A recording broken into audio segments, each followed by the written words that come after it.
দিকে acceleration basically জি এর সমান। তো আগেও জি ছিল, এখনো জি। দ্যাটস ওয়াই মেবি, তার মানে এল এর তো কোনো চেঞ্জ নাই। নর্মালি টি এর তো এল এর জন্য কোনো চেঞ্জ হয় না, নর্মালি জি এর জন্যই চেঞ্জ হয় একটা ফিক্সড পেন্ডুলামের জন্য। তো এইখানে যেহেতু জি এর মানটা ফিক্সড হয়ে গেল, মানে জি এর মান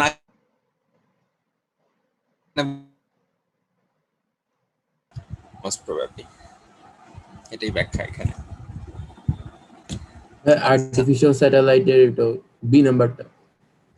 আচ্ছা, আর্টিফিশিয়াল স্যাটেলাইটের এখানে অ্যাক্সিলারেশন পরিমাণ হচ্ছে, দেখে নিই তারপর, এল জি বাই জি মাইনাস জি। হ্যাঁ, আচ্ছা আচ্ছা, তার মানে এটা যদি পৃথিবী হয়,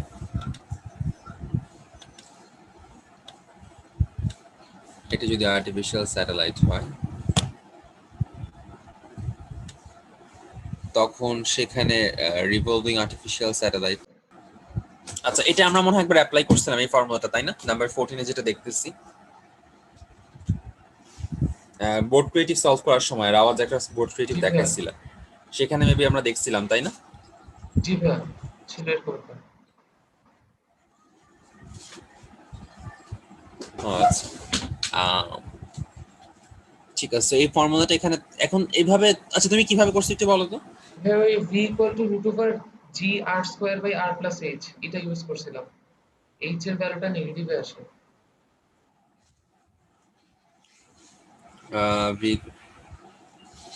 ভি হচ্ছে ডায়ামিটার। তুমি আর এর জায়গায় এটা বসা, এটাকে 2 দিয়ে ভাগ করে বসাইছো তো নাকি? জি ভাইয়া, হ্যাঁ, 2 দিয়ে ভাগ করলে আর্থ এর রেডিয়াসটাই আসে 6400। আচ্ছা, হ্যাঁ হ্যাঁ, তাই তো আসবে। আচ্ছা আচ্ছা, আমি একটু বোর্ডে দেখি, ক্যালকুলেটর নিয়ে আসি। আব্বু, আমার ক্যালকুলেটরটা দেখছো? মানে অরবিটের মধ্যে যে অ্যাক্সিলারেশনের ভ্যালু, যেমন পৃথিবীর সারফেসে অ্যাক্সিলারেশনের ভ্যালু 9.8, এটা এটা বাংলা ভার্সনটা একটু দেখি তো, আমি শিওর হয়ে নেই, cause language goes up an acceleration g by 4, what will be the উপরে গেলে মাইনাস হয় নাকি তার প্লাস হয়? কারণ, না না, কারণ হচ্ছে কি, পেন্ডুলামটা যদি মানে যদি লিফটটা কনস্ট্যান্ট, লিফটটা যদি কি বলবো, goes up an acceleration of g by 4, সে উপরে যাচ্ছে g by 4 এ, মানে তার অ্যাকচুয়াল অ্যাক্সিলারেশন কত, সে আগে g কে ক্রস করতেছে, তারপর আরো g by 4 অ্যাটেন্ড করতেছে, তাই না? জি ভাইয়া। হ্যাঁ, দ্যাটস ওয়াই হচ্ছে g plus g by 4। ও, আমি মনে হয় এখন মাত্র বুঝতে পারলাম, এই যে এখানে g plus g by 4 যে কারণে, ওখানে g minus g একই কারণে হয়েছে লিফটে। এখানে বলছে অ্যাক্সিলারেশন অফ g by 4, তার মানে আমি এই জন্য g plus g by 4 লিখে দিলাম। এখন যখন তোমাকে বলবে যে যখন g by 4 এ যাবে না, তখন আসলে কি সে এই g অ্যামাউন্টেই যাইতেছে না, মানে যখন কনস্ট্যান্ট অ্যাক্সিলারেশন, তারটা কি আগের মতোই আছে না? জি ভাইয়া। তাহলে তো তাহলে তো ওরা এ আর বি অল্টার করে ফেলছে আমার কাছে মনে হচ্ছে, কজ যদি আগেরটাতেই থাকে, তার মানে ওই ভ্যালুটা এল বাই জি তেই থাকবে, তার মানে টাইম পিরিয়ডে কোনো চেঞ্জ হবে না, এরকম হওয়া উচিত না? বাট ওখানে কি আনসার এটা ছিল? আনসার তো মনে হয় এটা ছিল না, এখানে ছিল ইনফিনিটি। আনসার ছিল নো চেঞ্জ। হ্যাঁ। ও ও, তাহলে আমি কি এ আর বি উল্টাই আচ্ছা, ঠিক আছে ঠিক আছে ঠিক আছে, তাহলে আমরা এই নাম্বারটা তো আমাদের কাছে মেবি ক্লিয়ার হয়েছে না? দেখো তো একটু, আবার খেয়াল করে দেখো, lift travelling with constant velocity. Constant velocity travel করা মানে কি, তার অ্যাক্সিলারেশনটা বেসিক্যালি জি জি, তাই না? জি ভাইয়া। মানে নিচের জি আর উপর তার জি প্রশমিত হয়ে তো কনস্ট্যান্ট ভেলোসিটি, তার মানে তার অ্যাক্সিলারেশন হচ্ছে জি। দ্যাটস ওয়াই এখানে এল বাই জি থাকলো, তার মানে তার টাইম পিরিয়ডে কোনো চেঞ্জ ঘটলো না। এটা কি বুঝতে পারছো? হচ্ছে ভাইয়া। আচ্ছা ঠিক আছে, বি নাম্বারটা আমি পরে জানাবো। আচ্ছা ভাই, বি নাম্বার এমন হয় না যে সেন্ট্রিপেটাল আর সেন্ট্রিফিউগাল ফোর্স মাইনাস করে দিছে? ফোর্স তো নাই এখানে, কোনো অ্যাক্সিলারেশন মাইনাস করছে। Interior of revolving artificial satellite, এখানে এমন একটা লজিক হতে পারে যে, হ্যাঁ তুমি যেটা বললে সেরকমই ব্যাপারটা, যে এই সেন্ট্রিপিটাল অ্যাক্সিলারেশন আর সেন্ট্রিফিউগাল অ্যাক্সিলারেশন একজন আরেকজনকে ব্যালেন্স করে দিচ্ছে, তারপর আমি শিওর না, এটা একটা পসিবিলিটি, আমি শিওর হয়ে জানাবো নেক্সট পরেরটাতে যাই। আচ্ছা 16 নাম্বার কি এখন সবার আনসার আসছে কিনা দেখো তো।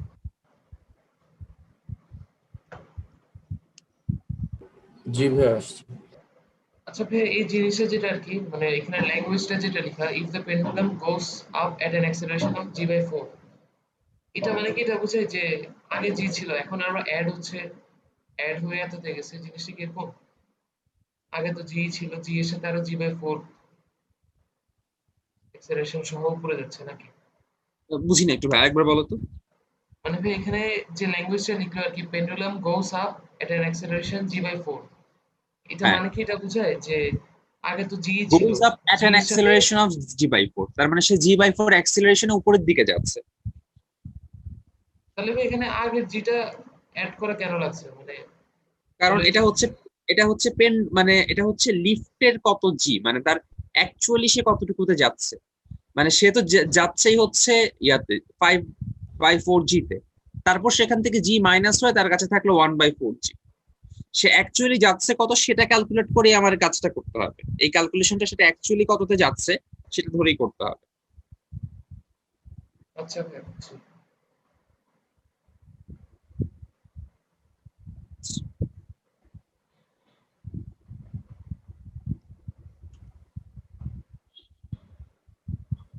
আমার কথাটা কি বুঝতেছো? মানে স্মল হ্যাঁ জি ভাই। এর ভ্যালু যাই হোক না কেন তার উপর বেস করে তো এই ক্যাপিটাল জি এম এর ভ্যালুটা চেঞ্জ হয়ে যাবে না, তাই না? এম এর ভ্যালু জি চেঞ্জ ভাই হবে না ভাই? না, ম্যাস অফ আর্থ ফিক্সড। তুমি যখন আর্থের উপরের দিকে যাচ্ছ ম্যাস অফ আর্থটা তো ফিক্সড থেকে যাচ্ছে। জি ভাই। তার মানে আচ্ছা এখন তোমরা একটু কাজ করো তো, এটার ভ্যালু শুধু জি ধরে ক্যালকুলেট করে দেখো তো কত এখনো নেগেটিভ আসে কিনা।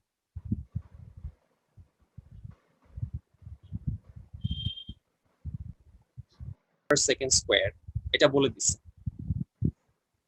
এই জন্য আমরা হচ্ছে যদি এখানে কিছু এই ইনফরমেশনটা না থাকতো তাহলে হয়তো আমরা ওই যে যেই মানে যেটা ডান পাশে লেখা আছে GMM r plus h whole square equals to mb square আর মানে mb square by r এর যে ফর্মুলা সেটা দিয়ে করতে পারতাম, কিন্তু এই যে এখানে সমস্যাটা কি, এখানে হচ্ছে এই যে জি এর যে ভ্যালুটা সেটা চেঞ্জ করে দিচ্ছে, 9 দিয়ে দিচ্ছে। এই জন্য হচ্ছে আমাকে এই ফর্মুলাটাতে যেতে হবে যে f equals to m এর যে ফর্মুলা আমরা জানি, আচ্ছা দাঁড়াও একটু লিখছি mg prime equals to mb square by r plus h, আচ্ছা সো mg prime এটা হচ্ছে f equals to m এ, আবার আমরা f equals to জানি হচ্ছে এখানে m এর জায়গায় m b square r plus h, এই ফর্মুলা দুইটাই কিন্তু f, এটাও f এটাও f। এখন যেহেতু এটা কন্টিনিউয়াসলি একটা ফোর্সে ঘুরতেছে, মানে এই ফোর্সে ঘোরার মানে কি, সে একটা স্টেবল অরবিটে ঘোরার মানে কি, দুই ধরনের ফোর্সের মানে কি ইকুয়াল না? যখন একটা ইকুয়াল না হইতো বা একটা বেশি কম হতো তখন তো সে ছিটকে পড়ে যাইতো অথবা সেন্টারে চলে আসতো। এখন সে যেহেতু একটা সার্কুলার অরবিটে ঘুরতেছে তার মানে প্রতিটা মোমেন্টে তার উপর দুইটা ফোর্সের ভ্যালু কি সিমিলার না? মানে আমরা তো সার্কেলের জি প্রপার্টিটাই ভাই এরকম, যখন একটা জিনিস সার্কুলার ভাই অরবিটে এম জি প্রাইম এটা কি ফোর্স বুঝাচ্ছে? মুছে দিই এগুলো।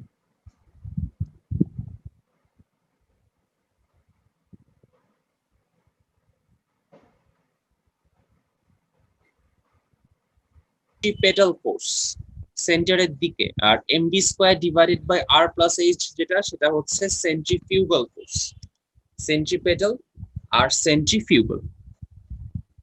এই ডান পাশেরটা হচ্ছে সেন্ট্রিফিউগাল, বাম পাশেরটা হচ্ছে সেন্ট্রিপেটাল। সেন্টার দিকে যেদিকে টানতেছে এটা হচ্ছে এমজি প্রাইম। এই দুইটা ফোর্স সমান হওয়ার জন্য সে হচ্ছে কন্টিনিউয়াসলি রাউন্ড অরবিটে ঘুরতেছে। বুঝতে পারছো? একটু কি বুঝছো ভাইয়া? জি বুঝছি ভাই। আচ্ছা এখন এই ব্যাপারটা হওয়ার পর তার মানে কি এই দুইটা ফোর্স ইকুয়াল যেহেতু এই অরবিটে ঘুরতেছে, এখন বাকি কাজটা আমাদের কোনো সমস্যা নেই, এই এম কেটে দিলাম আমরা। আলটিমেটলি আমাদের কাছে থাকে হচ্ছে G prime equals to V square divided by R plus H, বা সেখান থেকে আমরা বলতে পারি যে আর প্লাস এইচ যেখানে চলে আসলো R plus H equals V square by G prime, সেখান থেকে আমরা এইচ এর ভ্যালুটা বের করে ফেলবো। সহজ কথা, এখানে জি এর এই ভ্যালুটা দিয়ে দেওয়ার কারণেই আমরা আমাদের যে ট্রেডিশনাল ওয়ে সেটা দিয়ে করতে পারি নাই, এরকম যখন দেওয়া থাকবে তখনই আমাদের এই ফর্মুলার হেল্প নিতে হবে আর কি।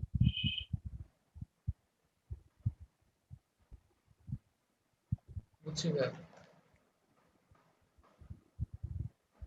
করতে পারে, এই জায়গা দিয়ে আর্থকে প্রদক্ষিণ করতে পারে, অনেকভাবে আর্থকে প্রদক্ষিণ করতে পারে। তো কোয়েশ্চেনটা হচ্ছে circular way of geostationary satellite near the equator, ইকুয়েটরের কাছে তার যে রেডিয়াসটা সেটা কত সেটা জানতে চাওয়া হয়েছে।